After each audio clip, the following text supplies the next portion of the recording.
Good afternoon, everyone, and thank you for joining us today. My name is Brecken Branchtrader, and I'm the Senior Editor, Gemstones and National Jeweler. I'm pleased to welcome you to the latest episode of My Next Question, National Jeweler's new webinar series sponsored by RDI Diamonds. Today's session is hosted by our Editor-in-Chief, Michelle Graff, and features Holly Wesche, owner of Wesche Jewelers, Chad Berg, Executive Vice President of Lee Michaels Fine Jewelry, and Elise Greenberg, CEO of Greenberg's Jewelers. Before I turn it over to Michelle to get the webinar started, I just wanted to let our attendees know that if they have a question, they can type it into the Zoom Q&A box. I will be back on at the end of the discussion to share the questions with Michelle and our guests. Also, today's session is being recorded and will be available on the National Jeweler website on Friday. Now I'll turn it over to Michelle, and I'll be back to field any questions at the end. Thank you. That introduction, Brecken, and thank you to Chad, Elise, and Holly for joining me today. This is a little reunion of sorts because we all met back in May, which now seems like it was about 2 years ago, for the JA Virtual National Convention. And we were talking at that time about, just to refresh everyone's memory, May is kind of when stores started reopening, and that was the big discussion. How are you reopening? How are you doing it safely? So I want to kind of take it today from May until now. So my first question for my panelists, so have you been able to stay open at your stores consistently since we last talked in May? And what's it been like? How do your employees feel? How do your customers feel? And Elise, I'm going to start with you because I remember it when we last talked in May, you were a week out from your opening. So how's it going? Things are going really well. It's certainly been different, which is fine. And we've been very rewarded by our customers coming in and shopping and being able to do things in a very safe way, following lots of safety precautions. And honestly, after a couple of months away from work, and being in the stores, our team is so happy to be back again. And could you talk a little bit about your safety precautions? Are there markers on the floor for people to stand 6 feet apart, hand sanitizer at the door, like those kind of things, just to let people know what's the experience like? If I'm going to come into your store as a customer, what's that experience like? The experience is very seamless. We have hand sanitizer around. Our staff is setting aside their jewelry once someone's tried it on in the case, and the next opportunity they have, they'll clean that ring again through the safety precautions. And honestly, our customers have been very, very comfortable with that. Okay, great. And you've been open the whole time since we talked. You haven't had to shut down again. We have had a couple of episodes that required us to close our doors for a few days here and there, but it really has largely been a seamless process in terms of keeping our stores open and operating. Some reduced hours, which has been okay. And our customers, I'm so grateful for the cooperation and understanding that our customers have given us and shown us. Our guests have been very understanding of reduced hours, and it's worked very, very well for our staff to maintain, good quality of life and safety precautions, et cetera. Okay. Holly, how are things in Florida? Well, overall, we have had smooth sailing considering many areas of the US. We didn't have any of the rioting that a lot of people experienced. And even though we were closed for only 6 weeks. And I can't believe I'm saying only, just because I had so many retailer friends, that were closed for much longer. So we were closed for 2 weeks. And then when we reopened in early May, we were only open until 3 o'clock for about 6 weeks again.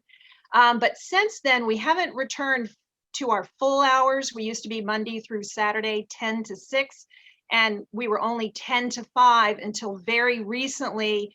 We're taking 2 evenings and staying open until 6. But we've been lucky. We haven't had to close since we reopened. And for the most part, what began as sort of a cumbersome exercise, figuring out what to do, what are the safety precautions. Now the team is, we're kind of used to it. We're used to face shields. We're used to masks. We're used to the hand sanitizer.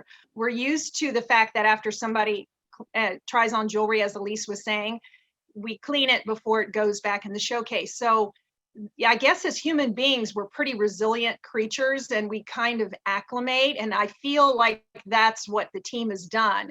They've acclimated. We've had a couple of periods where coronavirus really spiked in our area.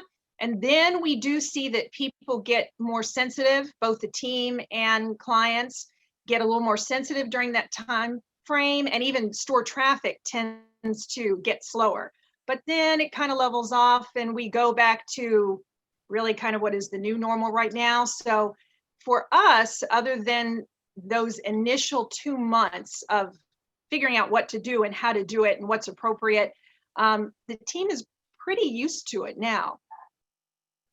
Yeah, I mean, it's amazing how quickly we kind of adapt to new normal. Like it seems so strange, and then you start doing it, and this is what you do. And as long as you and Holly, I remember from our earlier conversation, I thought you had like a really great reopening plan, and you were the one who were, if I remember correctly, doing the kind of walkthroughs with your team, or like I forget what they're called, like demonstrations. Like if somebody comes in and says this, we're going to do this.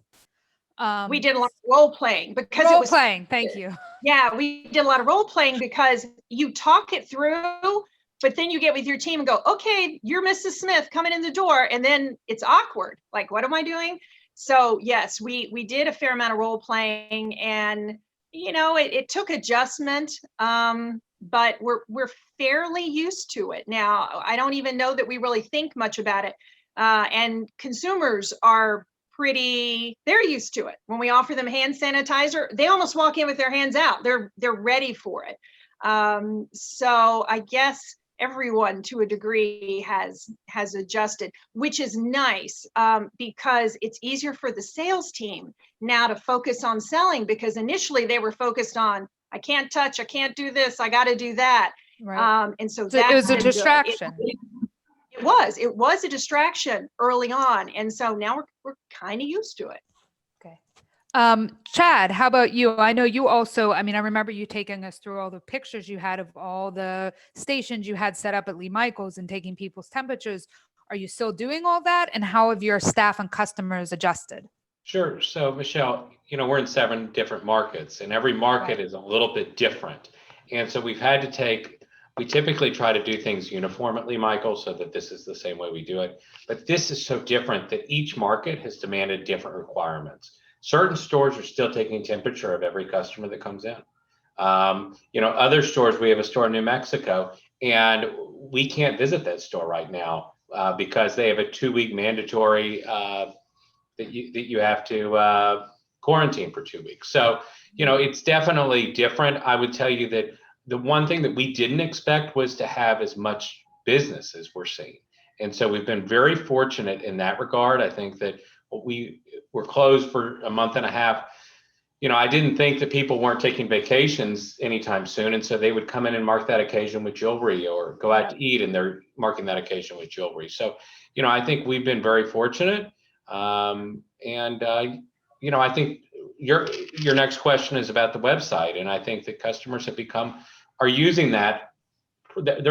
Instead of going to 3 or 4 jewelry stores, I do believe that they're going to one store and they're picking. So they're pre-shopping online and they're going into the store saying, I want this. Which is something we were seeing pre-pandemic anyway. A lot more browsing was taking place online. And now I feel like the pandemic's just kind of accelerated all the retail trends that were coming down the pike anyway, because nobody really wants to go from store to store to store anymore. You want to go in, know what you need, get what you need, and get out. So, Chad, that was a little bit of a spoiler, but that's okay. So the next question we're going to kind of roll into then is a question about where you're selling jewelry. So Chad, you mentioned you have more business, and Elise and Holly, I think you said you've been busy too. So are you selling more? Are your sites e-commerce enabled? Are you selling more in there? Are you selling through Instagram, or are they curbside pickups? Is it buy online, pick up in store? Can you talk a little bit about the blend of online versus offline versus a mix? And Lisa, I'm going to start with you again.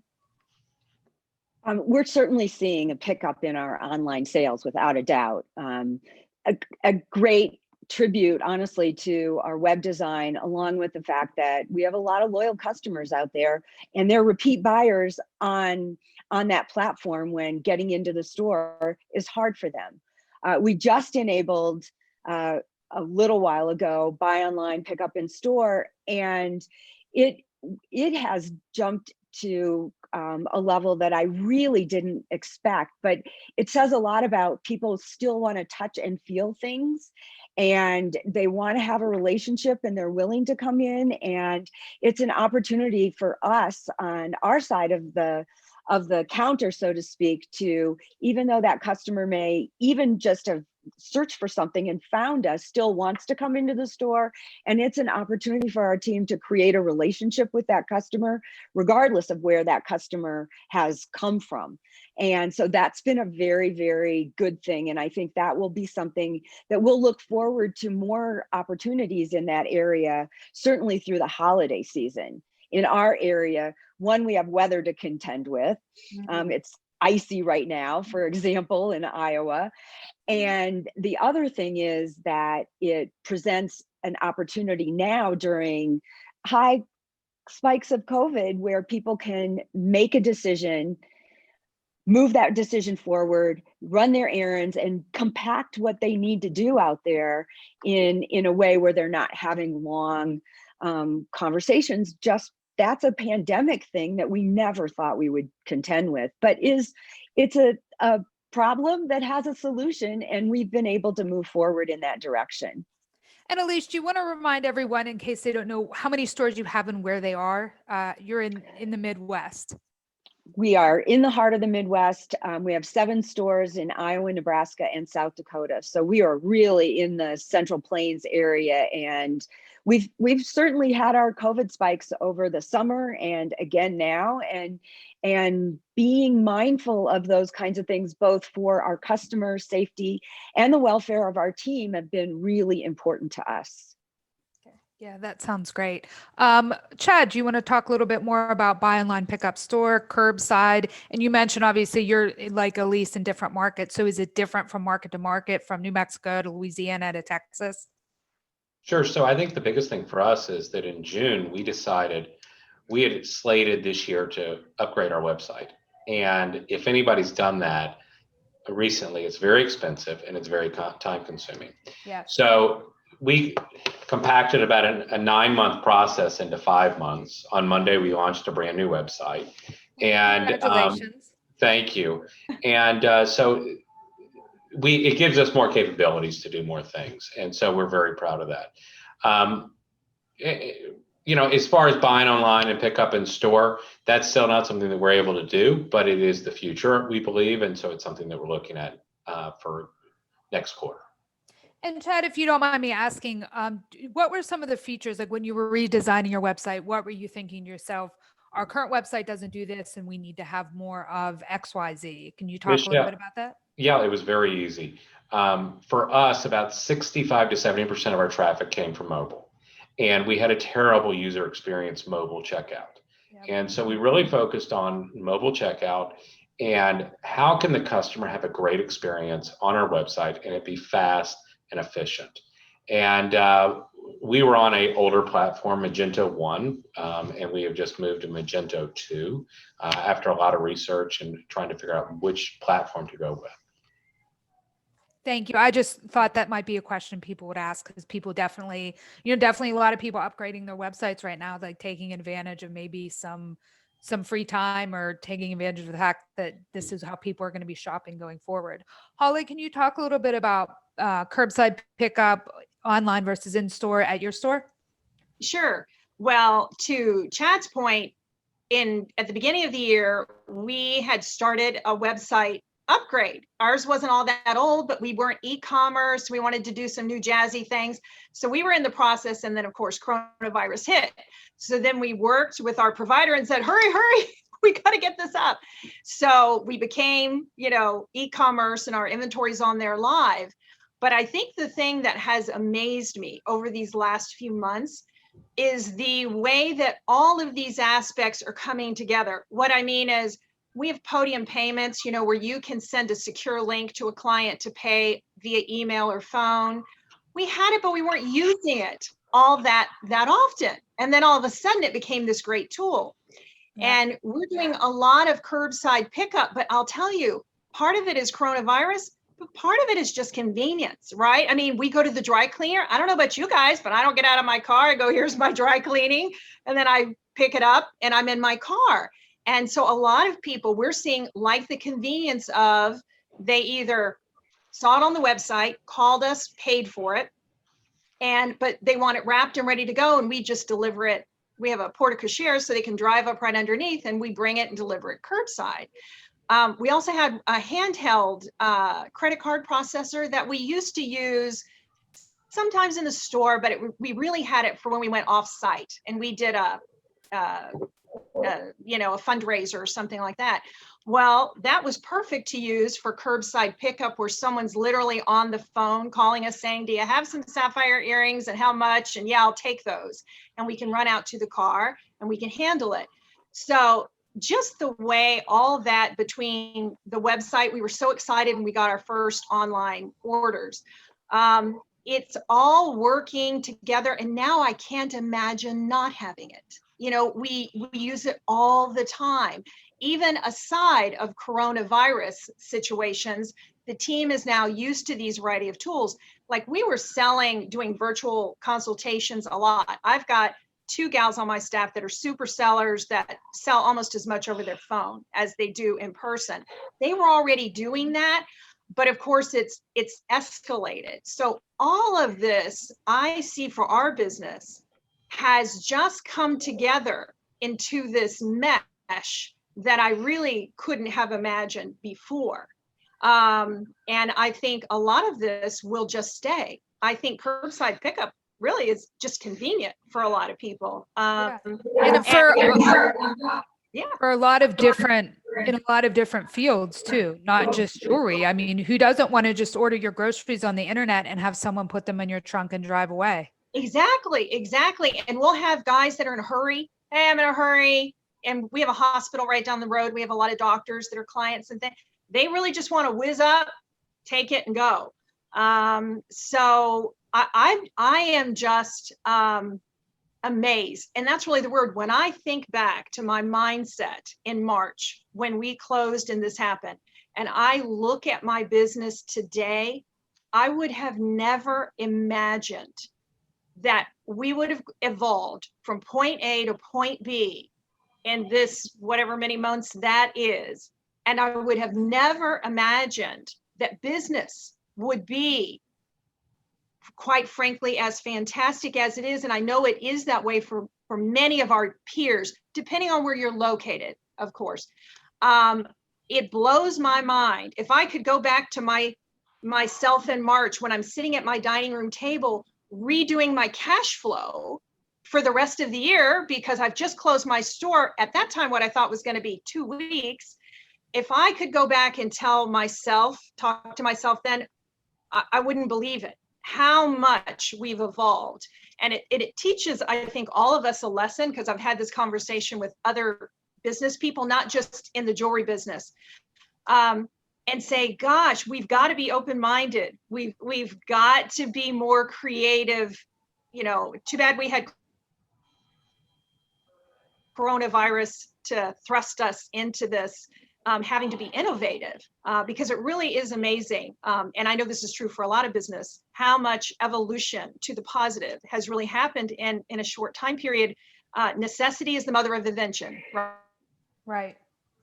Right? That's why there's that cliche, and it's really held true. So I think there's been, despite many challenges, I think we will look back from see that there was all that came out. Okay, thank you. So Holly, you kind of answered my next question, which is, which of these changes do you think you're going to keep? And I guess we'll move over to Chad and Elise, because you've already answered this. So what has changed at your store that you look at, like Holly said, and think to yourself, oh, this is actually just even a better way to do this, or something that we had before but weren't utilizing it, but you've started utilizing and be like, this is great. Like Holly, you mentioned the portable card reader. I mean, that's what Apple uses in all their stores. You don't go stand online in an Apple store. They come to you and check you out. So I think that's great. So Chad, I'm going to start with you. What do you think's a permanent change here? First, I want to say to Holly, I don't think anybody could have said it better than you just did, because I know that we all had those sleepless nights in March and April. And to be where we are today, I feel extremely fortunate because there's so many industries that are not in that situation. For us, we've really been focused too on what happens if a store does get closed in December, okay? And what is our plan and what is our strategy? We had a CRM system that was extremely good that we built several years ago, but we hadn't really updated it. So the past few weeks and months, we've been updating it so that in the event that we do get shut down again, our associates can take their iPad home with them. We have our website that they can look at. About half of our inventory is now on our website that we have in store, and that they can work remotely with their customers. So I think that that's the biggest thing that we can do. And also, I think that if there's one thing that this has told us and reminded us, is that our people are our most important asset. And we did not lay off a single employee through this process. In fact, we've been fortunate to be able to, at a certain time, we asked everybody to take a pay reduction. We went back and paid back whatever pay reduction they took. We had actually had to take away some time off, and we were able to give that back as well. And I would tell you that the appreciation and the respect of our people and thankfulness that they have for us for treating them that way, I think has been amazing. And we couldn't do it without them. And I know that's the case for each and every one of us, and feel very fortunate to have our teams. Okay, thank you. Elise? Well, there are certainly some things that I don't expect to change again. And I think they are for the better. And to Holly's point, it is an opportunity to reinvent yourself. And this is something that businesses that have longevity have to do over and over and over again. Certainly, we are going to continue to work on our website always. We're advancing our picture taking because it is critical to having a good presentation to our customers and our potential customers. We're certainly looking at new technologies to do a better job with client outreach. And that's going to be a big push going into the year. We've always had good client outreach, but now there's technologies out there that I think will help us be where our customer wants us to be. And those things I don't think are going to change. I do think there still will be the desire, because we're all human, to be in a store, to touch and feel the things that are important. I do believe this time has also brought us to a place where we recognize that our relationships with our friends, with our fellow jewelers, with our customers, with our families are really key to how happy we are. And I think that jewelry is such a wonderful way to show that happiness, and it's been there for generations. I don't see that changing, and I am excited about what the future will bring where those kinds of things are concerned. Thank you so much, Elise. So my next question is the flip side. What is the thing that you can't wait to get back to doing in your store when things return to normal, or whatever normal is going to look like in a few months, 6 months? I mean, I don't know when, hopefully sooner rather than later. What's the one thing you think, this has always been great for my customers and my employees, I can't wait to bring this back? And Chad, I'm going to start with you. Michelle, it's a great question. It's something we talk about a lot, is because after Christmas, how are we going to rebuy? Okay. Because right now, we've got inventory to go through Christmas, but that's one of our favorite things to do, is to go by and to meet with our suppliers and see what they have that's new. And right now we're in a really tough place because you don't want them coming into the store because they've been traveling. Okay. We've told our suppliers that, in fact, we don't want anybody coming into the store for their own protection and ours. And we're not allowing our associates to travel between stores for that reason as well. And obviously trade shows aren't an option right now, because that's even more people in one place. It is. So, that's, if there's one thing that I miss the most, it's that. And it's a concerning thing for all of us, I think, especially if we have as a positive a fourth quarter as I hope that we will. Right. How are you going to rebuy? So your thing you would miss, Chad, is the opportunity to see new merchandise and Correct. to, see your suppliers and see them at trade shows or see them in the store. Holly or Elise, whoever wants to go next, number one thing you can't wait to get back to doing in your store. Well, For me, go ahead, Holly. Go ahead. No.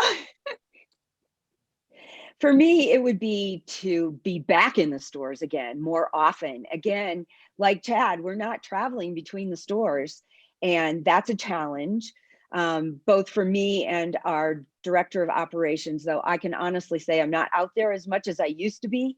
That probably will change for me for, a long period of time. But for our director of operations to not be in the stores as much, for us not to have as much collaboration, to have our fall kickoff meeting with a bunch of little squares. I hope that doesn't happen again. I would love to have our whole team together in one place, celebrating the great things that they've accomplished, along with being able to present what's going to be new personally. The personal connections I'm really looking forward to again.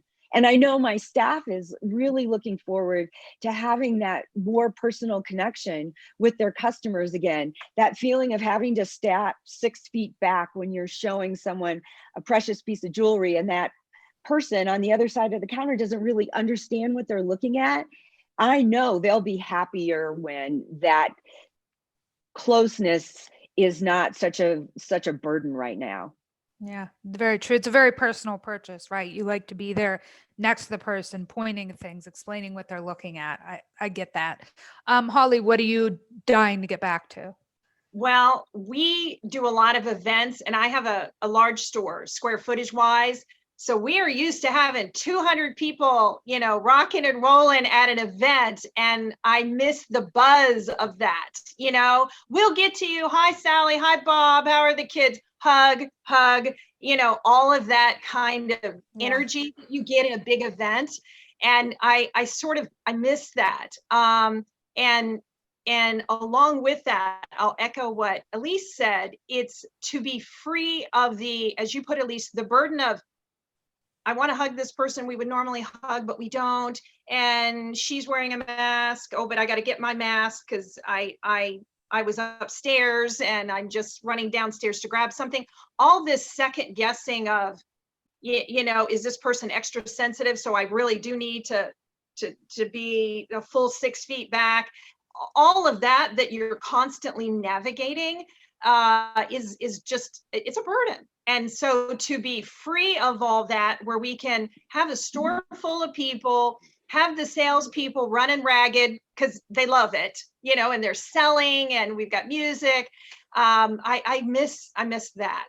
I'll be glad when we can do that again, although I'm not sure when that will be. But that was always fun. Yeah. And I mean, it's going to be kind of a strange holiday season, like no holiday parties anywhere, like not to mention like, getting together with family is going to be difficult. Staff holiday parties for your customer. I mean, it's going to be like, and I think like this is fine, like Zoom is fine, but I think we all kind of miss that. Like this doesn't make up for like, the company holiday party that everyone looks forward to every year, or your special ladies night, your gents night you have around Christmas that people look forward to. Like this, it's fine. And it's good to get creative with Zoom, but it's still, for me, it's never going to replace like actual in-person events. Yes. For a lot of people too. Mm-hmm. I want to transition now kind of off of store operations to talk about, since the last time we spoke, there's also been a lot of nationwide upheaval and unrest, both over the issues of racial injustice and inequality, and over politics. I don't think I'm telling you anything that you don't already know. In the past, we mostly see businesses taking, we don't get political stances or public opinion, but we've seen that kind of change in recent years. And part of the reason for that is the younger generations. And I'm looking beyond the millennials. I mean, Gen Z, the people that are coming after them some members of Gen Z are very activated, and they're looking for companies to take a stand about race, about the environment, about injustice and equality. So has all of this that's happened this year around these topics changed anything about the way you run your business? And I mean, from a perspective of your marketing and advertising, how you talk to your employees, how you hire, how you look at the companies with which you do business. Has this changed anything? And did you address this with your employees at all? I'll go ahead and start. So we Okay. engaged a consultant for training on diversity with our managers. It started with the pre-work. We asked her to interview several of our long-term associates. And then there was a video that we watched that we did a presentation, a Zoom meeting for our managers, and they watched a video. And then we had a 90-minute discussion just about embracing our differences. And we really want our stores to look like the communities that we're in. And it was extremely well received. I'm happy that I think that everybody that did it walked away with it, a nugget of information. So it's very positive. And we're planning to do more diversity training long-term with our assistant managers and our associates. So I definitely think it's something that we need to talk about. And having a consultant that could help us talk through some of those discussions is extremely important. And Chad, do you mind sharing the name and company of the consultant in case anybody on the call is looking for someone? Sure, they're welcome to reach out to me, and I can provide that name. Okay, well, thank you. And you said it was well received? It was extremely well received. And the nice thing is you can do it through Zoom. And it's a consultant that we worked with for many years. Wonderful. Thank you so much. And anybody that wants more information on that, Chad can help you out. Elise or Holly, any thoughts on that? And then there's a second part to this question coming as well. For us, it honestly hasn't changed it that much. It hasn't really changed our procedures or thinking, with the exception of during periods of heightened rioting, for example, when it's all over the news and it's all around you and you're wondering, is it going to be a factor in your community? We have regular store meetings almost every week. So we would have a dialogue. How's everybody feeling about this? Just so people can voice it and we can talk about it. And I think that was helpful. We have a fairly diverse staff as it is, both in gender and in race and age, all three of those spectrums. So being able to share different perspectives was interesting. Candidly, we have a Black man, that is a salesperson. And it was interesting to hear his perspective in this situation compared to mine, compared to somebody else's. So just that open dialogue about how everybody's feeling and what are we thinking about that, was helpful. I think, it seems like the right thing to do rather than pretend like it wasn't happening and not address it at all. Because I think, it's a hard conversation to have. And I think sometimes people shy away from it, but the jewelry industry is part of the United States. And if this is what's going on in the United States, then it has to be talked about. It has to be like part of our business too. Right. Elise, any thoughts about that? I mean, in the areas in which we do business, we're a fairly homogeneous population, frankly. And as a result of that, it hasn't come up as a big issue. I will say this though, that we have always wanted to be representative of our communities wherever we've been. And this is not anything new for our company. We stand for high ethics and good diversity is part of being an ethical person. And that is giving everyone, whoever they are, an equal opportunity to be a part of your organization. And we've had done that. We will continue to do that. And, on the political side, honestly, we have just stayed clear and continue to do so, because I don't feel still to this day that on a political perspective, that it's our place to interject ourselves into that conversation. Those are personal conversations. And frankly, in our stores, if that has become a tension point amongst our team members, we've just talked about it, that those are conversations to go home and have with your friends and family, not to have a conversation in the store. And we've continued to have that approach. And honestly, from a political standpoint, it's been successful for us. Well, that's actually kind of my next question. I wondered because it's everywhere and it's such a divisive issue. Have you had to have conversations among your staff about, we're not arguing about politics and here, your beliefs are your beliefs? And also, I'm curious, for all businesses, did you have to do any kind of training with your employees to say, hey, if someone comes in and tries to start a political conversation, here's how you kind of diffuse it? Like we want to keep this space about jewelry and about selling and sharing jewelry, and not about, I come in with a hat for this candidate and this other person's mad and they don't like it. And did you have to have any of those conversations? I mean, how did you address that with your employees, like handling any political arguments that would erupt in the store if ever that happened? We were lucky. I think most of our sales team, they're focused on selling and they don't want anything to distract from that, whether it be the weather, the politics, racism, or anything. So I think for me, most of our sales team is pretty good about deflecting or changing the subject of anything that is tension or conflict oriented. Yeah. We want our store to be your happy place, is what we talk about. And so fortunately, we did not experience anything between customers. Someone coming in with, a Trump hat and somebody else with a Biden shirt. We didn't really experience anything, but the team really is just pretty good about steer clear of anything negative at all and focus on the beautiful jewelry and the emotion and the positive emotion of why you're buying this piece of jewelry. So for us, we didn't really have much discussion. The only discussion that did happen is everybody saying, what a crazy election, right? Everybody can agree on that. So if there was conversation, it's more in terms of when will we know the answer? Isn't this crazy? Kind of in a neutral thing where everyone can agree. But fortunately, we had no brawls or no big issues. Let's keep it on the sparkly jewelry. Yeah. Chad, just curious how, if you had to have any discussions about with your staff, like diffusing any kind of political conversations, like between staff or between staff and guests, if you had to deal with anything like that. I think we're like Holly, where our staff is focused on selling, and we ask them to deflect or change the subject. And that's really not something that we encourage them to get involved with because everybody has a different opinion. So, I think we feel fortunate that no, we didn't have any major issues.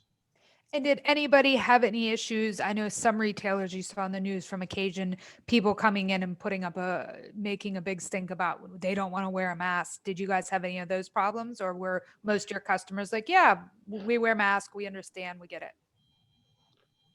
We found that we did not enforce customers to wear a mask. We all have mask or face shield or both.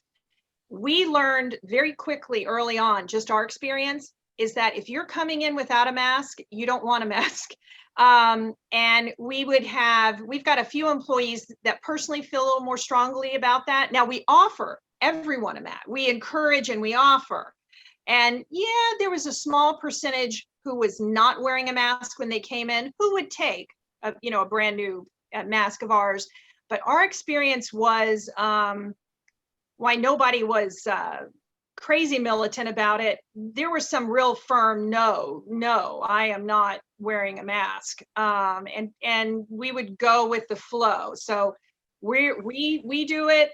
We encourage the customer to do it, but if they're not, we let it go rather than have a battle over it. Because man, if you want a topic that is divisive, it's the mask thing, right? I'm not sure which more divisive, Trump and Biden or mask or no mask. It would be a tight race between which is the worst conflict. So that was our experience. It still is. That's really interesting to me because it's just the rule here in New York City and nobody blinks twice about it. Nobody, you hardly see anybody even walking outside without a mask. I mean, that was something the governor here just implemented early and people just said, okay. And they just do it. And you just don't go into business without a mask. But I mean, New York is, different. Every area is different. And that's just what Governor Cuomo decided a long time ago. Well, I think that's what you go up against because many places in my community, you don't have to wear a mask. Yeah. So, and in fact, our local grocery stores only made you start wearing a mask fairly recently. I mean, it's probably been 2 months, but for a long time, everybody was going to the grocery store, or many people, without a mask. Yikes. So again, because our community where we are in Florida was fortunately for us less affected than many, we are in the midst. I mean, you are subject a lot to the mood of your community, right? And I think for us, that's why there are many people going around wearing no mask at all. And again, there are several places you can go without wearing a mask. But it's interesting to kind of see how, like, this has been my perspective on, I don't want to dwell too much on the mask, but how kind of the introduction of the mask early in New York, nobody really thinks twice about it because the concept was just introduced so long ago before it became this big deal. It was like, hey, we're just all going to wear a mask. It's bad here. We needed to get better. But I think the longer you kind of like don't make it a rule, then it becomes a thing. Whereas if, when the governor here, we were like one of the first states wearing masks everywhere, I think after like California and Washington. And it's not a,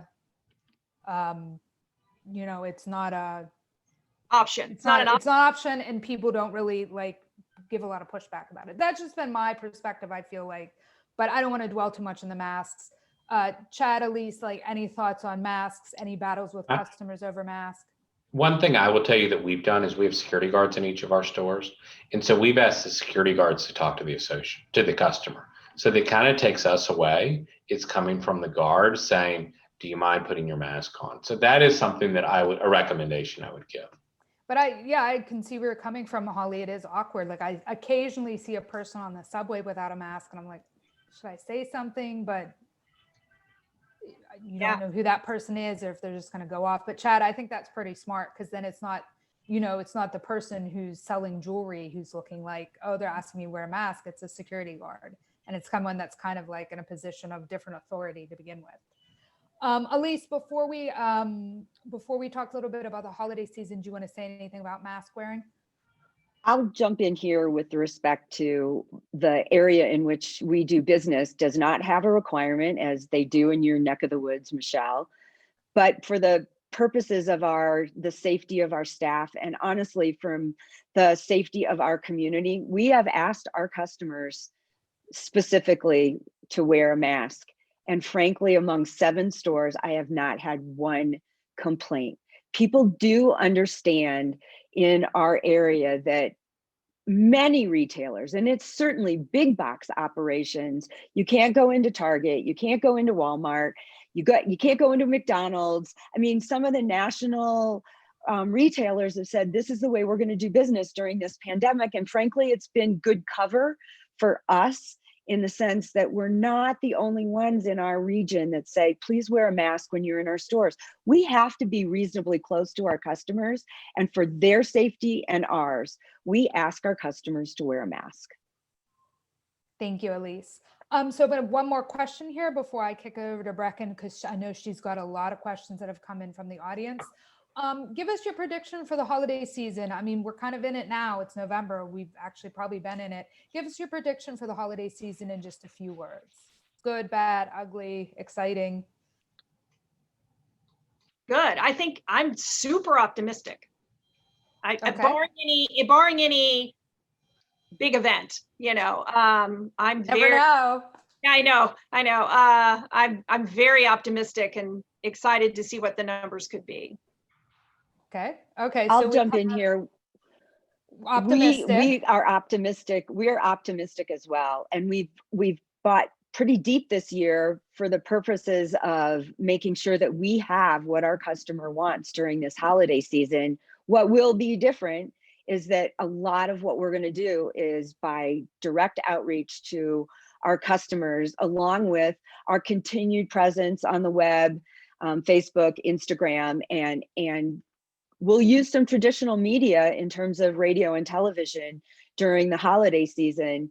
And we'll, I think, see it spread out a little bit more than we have in the past, but it's going to be all our effort on an individual basis in order to have a good holiday season. And we believe that we can do that. Okay, so we have 2 optimistics. So Chad? I would say we're cautiously optimistic. Okay. And the reason is that we don't know. I mean, if we got shut down, the last 10 days before Christmas are so important. They're vital to our business. And our entire year really comes down to that. And so I would just say that, assuming that we can be open and that everybody stays well and healthy and positive, I think it'll be a good holiday season. Okay, I think, and I hear a lot of people saying that. I hear a lot of people say that they're having very good years. And Chad, you brought this up earlier. It's like a lot of that money people aren't spending anymore. You know, they're not going to the movies, they're not going on vacation, they're not going out to eat. Like, I mean, vacations are big, but all the little other stuff kind of adds up. Because if you're, you know, just at home cooking every night, you're not spending a lot of money, you're not buying a lot of gas, and all that stuff adds up. And I feel like, Chad, you nailed it. I mean, if it was your 50th wedding anniversary and you were supposed to go on a trip this year and you couldn't take that, what's kind of the next thing you would want? I mean, I'd want both, but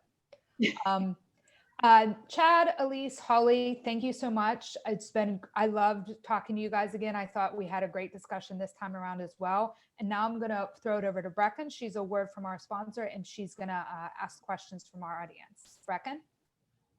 Thanks all for that great discussion. It was so interesting to hear from you guys about how you adapted during this time. And of course, to hear that you're feeling good about the holiday season. We like to hear that. And thanks to our sponsor, RDI Diamonds. As a reminder, you can still type questions into the Zoom Q&A box, and we'll try to get to as many as possible. While we compile the Q&A, I just wanted to say a quick word about RDI Diamonds. RDI Diamonds, the selection you want, the quality you need. Thousands of diamonds, that's just the beginning. RDI offers a wide range of services and support to help you succeed. From flexible memo options, a partnership with De Beers Group Industry Services, to generous stock options and cost-efficient shipping. RDI's goal is to provide the highest quality of both care and diamonds to your store. Visit rdidiamonds.com today to learn more. Now let's get started with our Q&A. The first question that we got from a listener that I think I'll just throw to all three of you and whoever wants to jump in is, what will clienteling look like in the fourth quarter this year?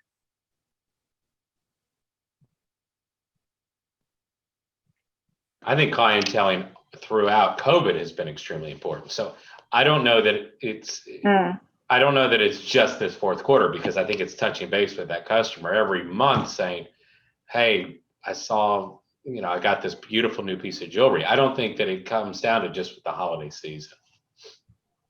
Right. So throughout the whole year, it's been a little bit of an extended touch points and following up on that and that kind of thing. Mm-hmm. Right.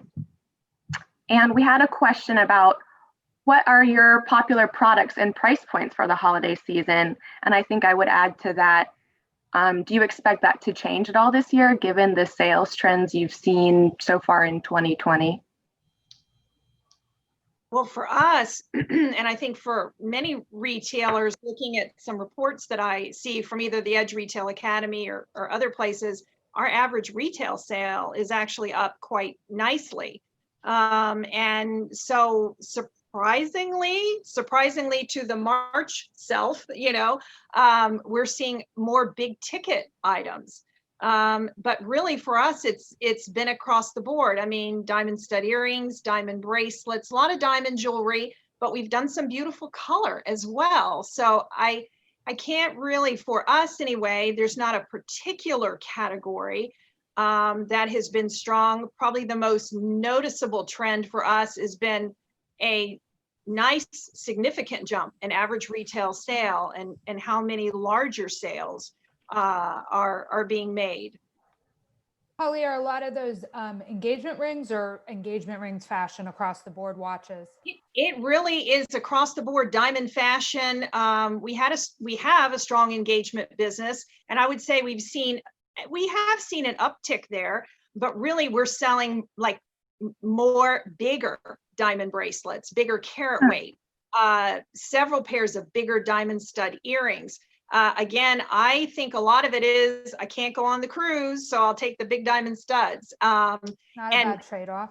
Yeah. It lasts, you know, that cruise is a memory.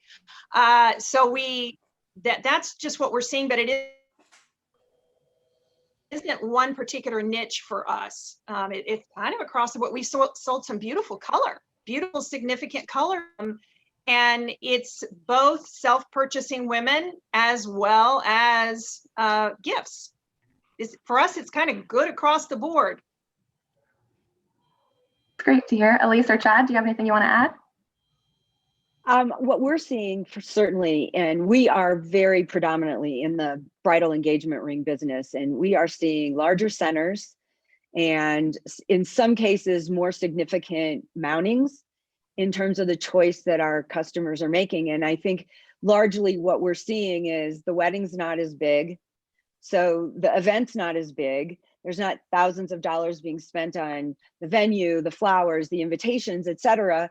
And as a result of that, we're seeing more significant engagement rings. So we are seeing a bump in that area, and we've always been strong in diamond stud earrings. We are seeing a significant increase, I would say, in bracelets. And so that's a piece of jewelry that maybe a lot of people haven't invested in the past. They've got stud earrings, they've got a lovely necklace, and so they're moving to something to adorn their wrists, and we're seeing a little bit more of that. I agree with what Holly and Elise said. I would say the watch business continues to be extremely strong as well, as well as the diamond stud. And I will tell you, I think that the diamond, so the big Merry Widow necklaces, because, down here in South Louisiana, you have Mardi Gras balls. There's not going to be Mardi Gras balls this year. There's going to be, it's different. So I think some of that diamond driven or that fashion driven, they've gone back more to basics in my mind. Interesting, yeah. And while we're talking about product, we did have somebody who asked, how do you see the demand for unbranded gold jewelry in the US in the near term? We made a trip to Italy right before the country shut down. We went to the Vicenza show, and our gold jewelry business has been extremely strong. We were able to find some great suppliers there. So I think the yellow, especially the yellow gold business, is extremely strong. Yeah. Designer and non-designer. Agreed. Yeah, I mean, yellow gold is definitely really hot right now. Really hot. We had one listener who said, how can brands support your retail store at this time? What can they do? Training? Well, I think it's between different, categories. I've been very grateful to our vendor partners, particularly in the beginning when things were so uncertain, who worked with us. And the definition of worked with us may look different from vendor A to vendor B, depending upon what our relationship is.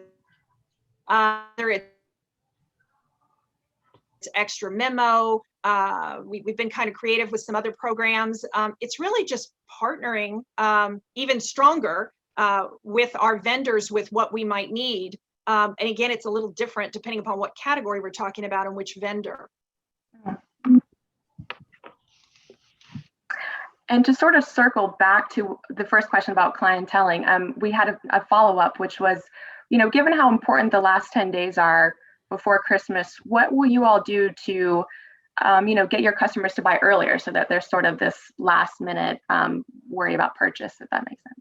Yeah. And I mean, obviously part of that is, and Chad, you alluded to this earlier, like, what if you're not open? What if the situation deteriorates and you're not, you can't bank on, it's a weird year. You can't bank on being, open, 7 days a week, 10 hours a day from now through the end of December. So I think that's a really interesting question. Mm-hmm. Well, I'll tell you something we did last Thursday is we had a private Christmas shopping event. We had just put our Christmas decorations up on Tuesday, Election Day, which is very early for us, but we were trying to push the season. And so we closed the store to the general public, and the sales team all made appointments with their good customers. We all dressed in holiday attire. We had candy cane cocktails. We had a Christmas swag bag for everybody that came. And the whole idea was come and do your Christmas shopping now and leave all your stuff. We'll gift wrap it for you. And we had very good response to that. We had a very good day. The clients seemed to like that the store was closed, so they feel very VIP being able to come in. And that worked very well. People really liked it. We did have a couple of merchandise specials for them that day. So that was something we tried. We didn't know if people would be receptive, but just trying to push the business sooner. But I think to the question of the 10 days before, it really is back to clienteling. Our team is trying to get clients in now because we don't know what's the future. Now, I'm in Florida. I don't have to worry about snow like some of you, hurricanes, but not snow. So, but we just don't know what's going to happen, coronavirus and all that. So the team is really on full push to get the best customers in and make selections now. So I don't mean to interrupt, and Chad and Elise, you can jump in, but we had Peter Smith as one of our columnists, and he did an article, maybe Holly, you read it, about a month ago, called "The Need for an Early Christmas," and it talked about just this, like get your customers in the holiday season early. And just for all panelists and attendees, I just shared that on the chat if anyone wants to go and read it. But I'm sorry, Chad or Elise, if you wanted to add. For me, and for our organization, we have really focused from the beginning of October on about getting our clients in now and wanting to provide our loyal customers and guests the best of our selections. And so it has been text messaging, phone calls, sending links to items, and as much conversation around, this is what you've had in the past, this is what would be a nice addition to your jewelry wardrobe, and try and be as suggestive as we can about providing our customers with the best experience that we possibly can, and do it early. And for us, you know, we're really trying to be prepared. We're pre-wrapping key items so that they're ready to go when a client comes in. We do a holiday party every year that typically is 3 hours. We have a couple hundred people, and we have food, music, and alcohol and everything else. And we've spent hours with our executive committee trying to reformulate, because that's a really important part of our business. We bring in additional suppliers. We really decided that our staff's health and well-being was more important than the food and the alcohol. And so we said, you know, we're not going to offer food and alcohol. And instead of a 3-hour time frame, we gave them a 2-day time frame. And so with no music, because we said we want less people in the store. So we really had to reinvent. These are things that we've been doing for years. And we had to go back to the drawing board and say, you know, what is the most important thing? The most important thing at the end of the day is our people and keeping them safe. And looking at that, because that's the key to our success long term. Right. I have one quick question that I was curious about, and this is sort of me thinking through my session next week, which will be with 2 industry consultants talking about virtual events and how to do those. So just out of curiosity, is that something that you 3 have explored or even planned for, you know, in case something should go wrong and you have to close again, or for the clients even that still don't feel comfortable with coming in?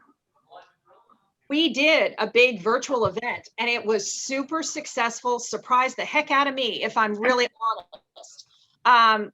We were very nervous about it, but we had 19 clients on the Zoom. It was a virtual gem party. We learned a lot. There's a lot of tips now that we experienced it about doing a virtual event, but it was very successful, and I see us doing it again, even aside of COVID, because there were several that say I got home from work on Thursday night and they pants and glass of and all of us Zoomed in from our homes, which made it kind of an intimate thing. But I think it is something that can stay after coronavirus, but you do have to. There are best practices associated with it. Right, certainly. Well, I think that's all the time we have questions for today. Thanks again to our guests for joining us and Michelle for hosting. You can tune in for another episode of My Next Question next Tuesday, November 17th at 2 p.m. Eastern, where I will be interviewing jewelry industry consultants Kate Peterson and Kathleen Cutler about how to host the best kind of holiday event for your business in a virtual year. You can read more about it and register at nationaljeweler.com/webinars, dropping that link into the chat right now. Thanks again for joining us today, and please take care. Thanks, everyone. I really enjoyed it. Have a great holiday.